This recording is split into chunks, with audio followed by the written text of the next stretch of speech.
नमस्कार श्रोते हो.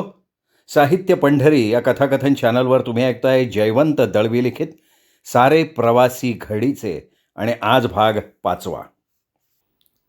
नरूच्या आईला वामनदाजींनी ठकवलं नसतं तर कदाचित नरूच्या जीवनाला वेगळं वळण लागलं असतं. एखादा छोटा धंदा उद्योग करायला त्याला थोडे पैसे मिळाले असते. त्यावेळचे 200-250 रुपये किरकोळ रक्कम नव्हे ती. नरूच्या शिक्षणासाठी म्हणून पैसा गोळा करून अनेकदा स्वतःच्या पोटाला चिमटा घेऊन तिने वामनदाजींकडे पैसे ठेवायला दिले होते. पण तिने दमडीसुद्धा ठेवायला दिली नव्हती असं सांगून वामनदाजींनी चक्क कानांवर हात ठेवले. ते ऐकून नरूची आई पांढरी फटफटीत पडली, खूप रडली. ठिकठिकाणी वामनदाजींना शिव्या हसडत गावभर फिरली, पण वामनदाजी मुळीच डरले नाहीत. त्यांना त्याचं काहीही वाटलं नाही. मुखी करुणाष्टक घोळवत ते शांत राहिले. एकदा कलागत लावून देण्यासाठी मी म्हटलो, वामनदाजी तुम्ही नरूच्या औशीचे पैसे ठकवलास म्हणून ती गाळी घालतास तुमका. अरे जा रे, कोण म्हणता, आण ती का माझ्यासमोर, असं आव्हान देत ते सज्जही झाले. म्हणून एकदा खरोखर नरूच्या आईला मी त्यांच्यासमोर हजर केली. वामनदाजी दिसताच या भडव्यान माझो पैसो खाल्ल्यान असं ओरडत तिने शिव्यांची लाखोली व्हायला सुरुवात केली. मला वाटलं आता वामनदाजी भडकतील आणि भांडाभांड सुरू होईल. पण तसं काहीच घडलं नाही. सारे मनोविकार जिंकलेल्या साधू पुरुषासारखे ते शांत राहिले. तू लागात तितकी बाडबाड, माझ्याकडे वाकड्या डोळ्यान बघूची छाती नाही कोणाची, समजला, असं निर्लज्जपणे सांगून समर्थाची या सेवका वक्रप आहे असा सर्व भूमंडळी कोण आहे ही समर्थ उक्ती त्यांनी ताडकन तिच्या तोंडावर फेकली आणि ते तरातरा अंगणात आले. समोरच्या झाडापाशी गेले. मला वाटलं ते काठी मोडून घेतील आणि मारामारी होईल. पण तसं काही झालं नाही. त्यांनी एरंडाचं एक पान खुडलं आणि ते टाळूवर ठेवून ते तडक घरात गेले. ते पुन्हा बाहेर आलेच नाहीत. वामनदाजी हे आमचे शेजारी, आमच्या घराशेजारी त्यांचं घर, अक्षरशः वाटेवरचं त्यांचं घर. त्यामुळे आमच्या घरी कोण येतो, घरून कोण जातो याचा संपूर्ण तपशील त्यांच्या आणि वामनदाजींच्या पत्नी वैनीबाई यांच्या खाती नमूद असे. वामनदाजींची दृष्टी तशी धार्मिक असली तरी ती चोंबडी होती. श्लोक, अभंग, ओव्या वगैरे पुटपुटताना सुद्धा त्यांची तीक्ष्ण नजर घारीसारखी चौफेर गरगरायची. त्यांची हयातच मुळी जकात खात्यात गेलेली, त्यामुळे सर्वत्र चौकस नजरेनं काहीतरी शोधत बसण्याचं त्यांना व्यसनच होतं. ठिकठिकाणच्या नाक्यांवर बदल्या करून घेत अखेरीला पेन्शन घेऊन ते घरी स्थायिक झालेले होते. आपलं घर कायम उघडं राहिलं पाहिजे, घरातल्या देवापुढे सतत दिवा पेटला पाहिजे, म्हणून आपल्या नोकरीच्या काळात त्यांनी वैनीबाईला कधी आपल्याबरोबर नेलं नाही. ती बिचारी वर्षानुवर्ष घरीच असायची. आपल्यापुरतं जेवण करून जेवायची आणि मग रस्त्यावरून जाणाऱ्या येणाऱ्या प्रत्येकाची चौकशी करत वेळ घालवायची. वर्षाकाठी महिन्याची रजा काढून मामंदाजी घरी यायचे तेवढेच. पण त्या एका महिन्यात म्हणा, अगर पेन्शन घेऊन ते स्थायिक झाल्यानंतर म्हणा, त्या दोघांचं कधी पटलं नाही. पोटी पोरबाळ नव्हतं म्हणून असेल किंवा दोघांचाही स्वभाव विक्षिप्त होता म्हणून असेल, पण दोघांचं फारसं कधी पटलं नाही. घरात मोठमोठ्यानं तोंडातोंडी ऐकू आली आणि तांब्या भांड्यांची आदळआपट कानी पडली म्हणजे येणारे जाणारे आम्हाला विचारीत, वामनदाजी रजेरीलेत. अगदी बारीक सारीक गोष्टींवरनं त्यांची भांडणं सुरू होत. आंघोळीचं पाणी गरम झालं म्हणून ते अख्खं घंगाळं उपडं करून त्यावर तांब्या आपटत राहत. तर कधी ते प्रमाणापेक्षा थंड आहे या सबबी खाली घंगाळ फेकून देत असत आणि सगळीकडे ओल करून टाकत असत. वैनीबाई सुद्धा तेवढीच वाचतात. एखाद्या वेळी संतापून ती मुद्दाम उकळतं पाणी घंगाळात ठेवायची. हेतू हा की पाणी किती गरम आहे हे बघण्यासाठी वामनदाजींनी पाण्यात हात घातला की त्यांचा हात भाजावा. घाईघाईनं वामनदाजी आंघोळीला येत. घाई ही त्यांची नेहमीची. पाण्यात पटकन हात घालीत आणि मग एकदम पिचक्या तारस्वरात कोकाटन, देवा देवा रे, आग लागली गो तुझ्या तोंडात. माझ्या का देवाच्या? वैनीबाई त्यांना आणखीन चिडवायची. संतापाच्या भरात काय बोलावं काय करावं हे वामनदाजींना कळत नसे. रिकामा तांब्या हाती घेऊन ते जागच्या जागीच मुंडी तुटलेल्या कोंबड्यासारखं गरगर वाटोळं फिरू लागत. मग अचानक त्यांची सूडबुद्धी जागृत होई. त्या उकळत्या पाण्याच्या तांब्या भरून ते धावत येत आणि ते ऊन कडकडीत पाणी वहिनीबाईच्या अंगावर होतीत. मग तीही मोठमोठ्याने शंख करी. हे असले प्रकार वारंवार चालायचे. ते पाहण्यात मला एक प्रकारची गंमत वाटायची. एखाद्या वेळी मी मुद्दाम त्यांच्या घरासमोर उभं राही. मनात येई त्यांची खूप लढत जुंपावी, तोंडातोंडी व्हावी, त्यांनी तिच्या झिंज्या धराव्या, तिने त्यांचा पंचा खेचावा. आगीत तेल पडावं म्हणून मी तोंडावर हात धरून खी खी आवाज करत मुद्दाम हसतही असे. पण माझ्या हसण्यानं त्यांचं लक्ष माझ्याकडे गेलं की दोघांचं भांडण अगदी हुकमी थांबायचं आणि मग दोघेही एक होऊन मला डापरू लागायचे. मेले हसतस कशात?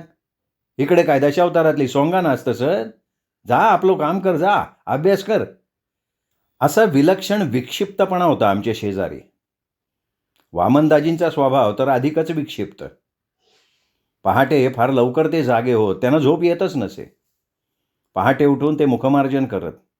मुखमार्जन हा त्यांचाच आवडता शब्द. कधी सकाळी मी दृष्टीला पडलो तर त्यांचा एकच प्रश्न हमखास असायचा, काय रे आपू, मुखमार्जन केलंस? आपण मुखमार्जन करून ते ओट्याच्या पायरीवर मर्तिका शेजारी बसल्यासारखे बसून राहत. पूर्वेला सूर्याची प्रभा फाकली म्हणजे ते खुश होत.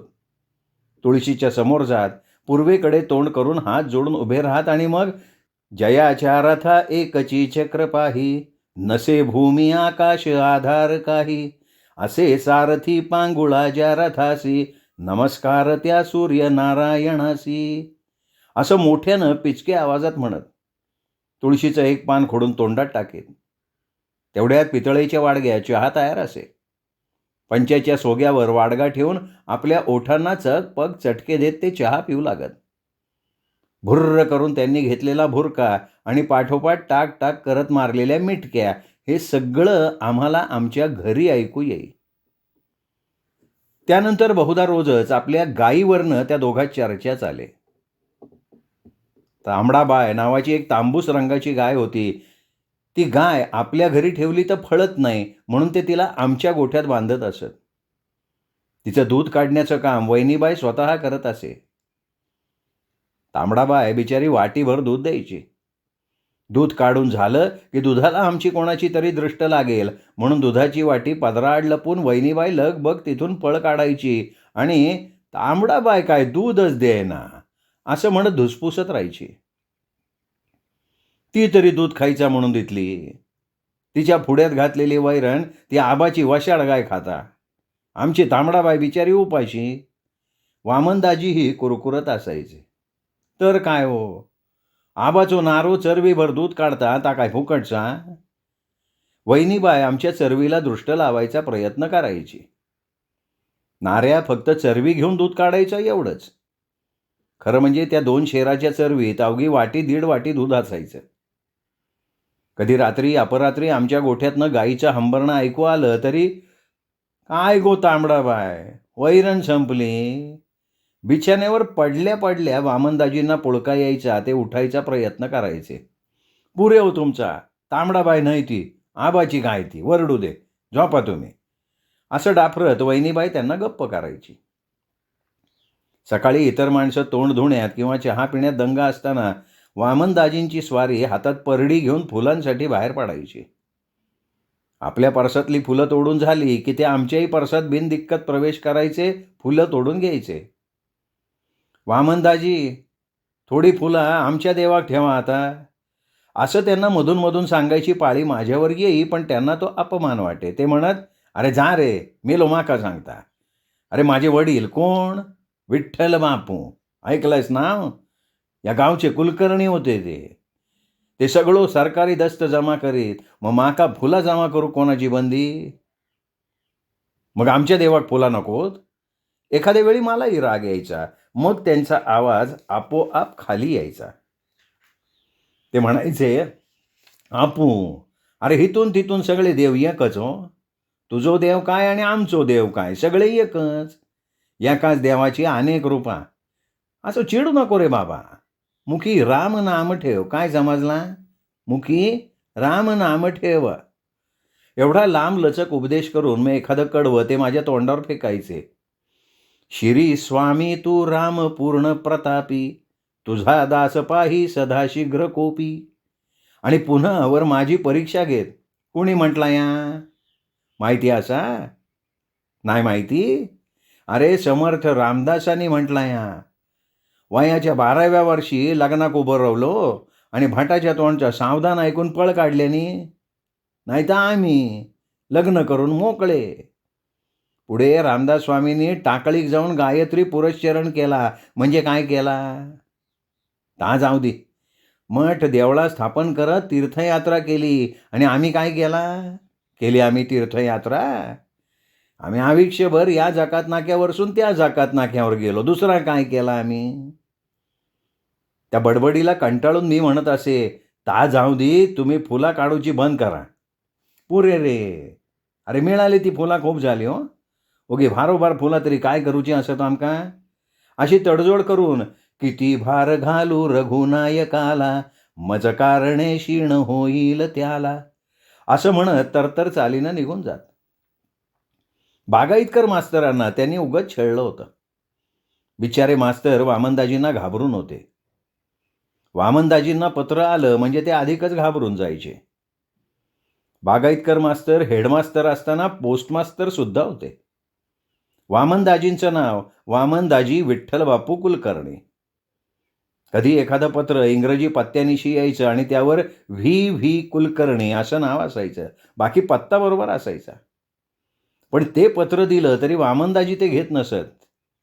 माझं नाव WW कुलकर्णी, माझं नाव व्ही कुलकर्णी नाही, असं सांगून ते पत्र स्वीकारायला स्पष्ट नकार देत असत.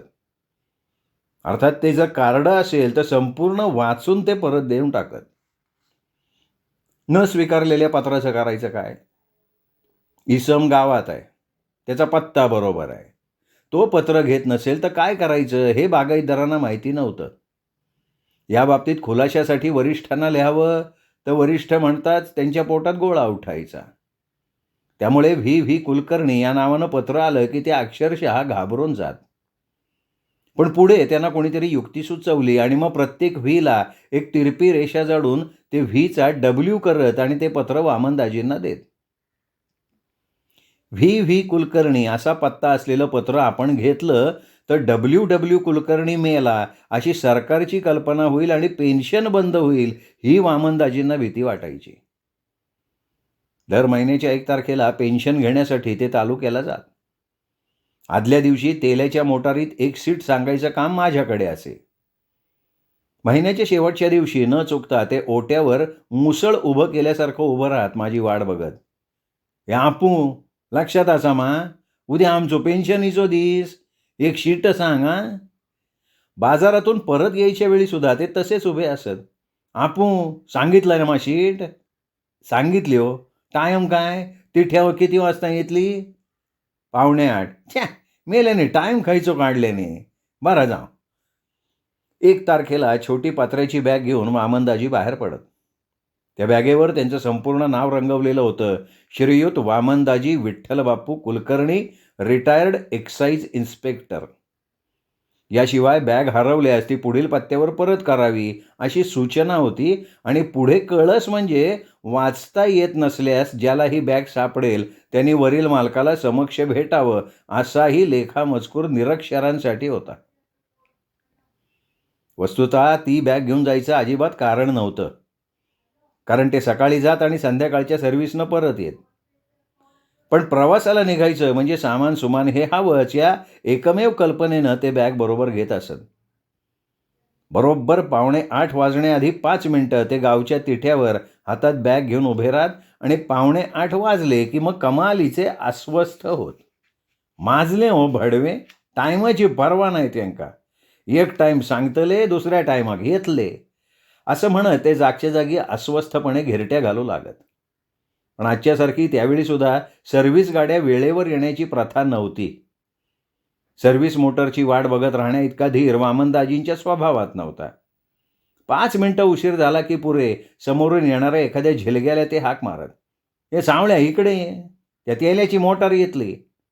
तुम्ही पेन्शन आणूक चाललास? कुल्ल्यार पाणी घाल म्हटल्यावर पाणी घाल रे, लोंबता काय म्हणून विचार नाही, समजला? तेलाची मोटार येतली, तू ही बॅग घेऊन इकडे उभं राह.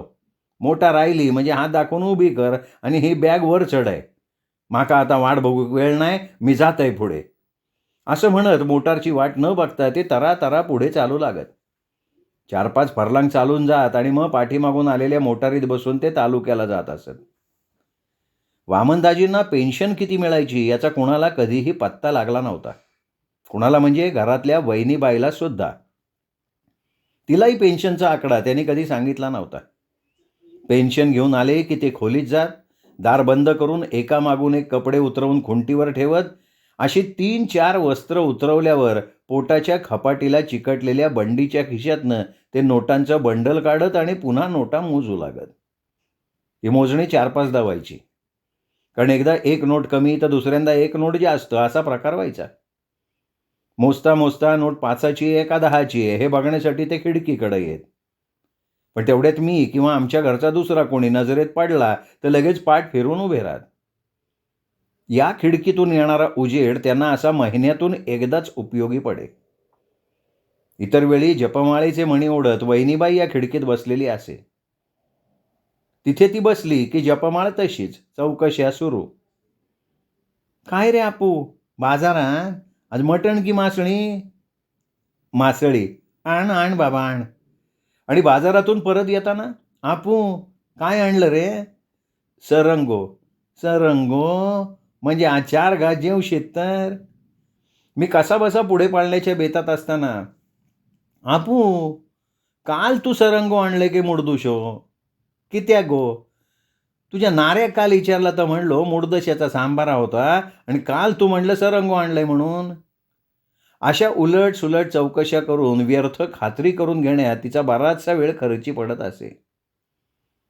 पुढे मी मुंबईला गेलो. तिथून दरवर्षी परीक्षा झाली की मी घरी येत असे. त्यावेळीही ती अशीच चौकशी करायची. आपू आता तू शिकतय काय?